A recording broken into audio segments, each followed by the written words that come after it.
Ó, gente, hoje eu vou fazer umas pamonhas, olha. Aqui esse milho aqui é pra mim relar ele e fazer umas pamonhas. A hora que eu fazer minhas pamonhas eu volto mostrar. Ó, gente, eu já tô cortando o milho. E vou passar ele no liquidificador pra fazer as pamonhas.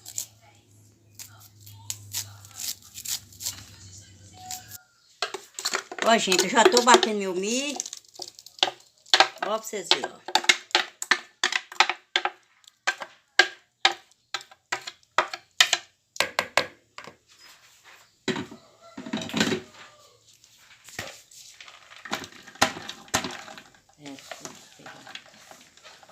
Tá tentando.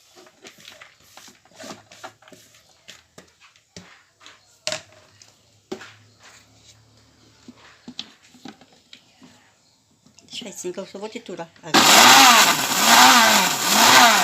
Agora já bati meu milho, tudo. Tá aqui, ó. Ó o tanto que deu, né? Agora eu vou amarrar minhas pamonhas. Quando eu tiver com as pamonhas feitas, eu mostro.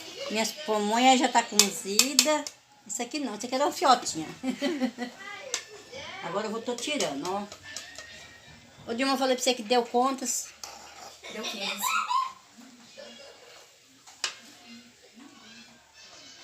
As pamonhas nossas nós marra. Nós não sabemos amarrar pamonha, não. Vamos ver como é que as pamonhas tá? Vamos abrir ela aqui.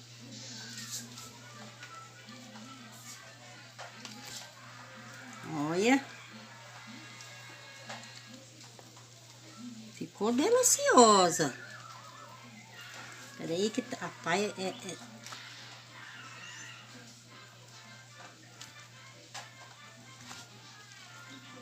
Olha. Ó, gente, ó. Ficou gostosa. Tá na hora de chegar e comer a pamonha. Quem gostou da minha pamonha, dá um joinha pra mim. Lá no meu canal.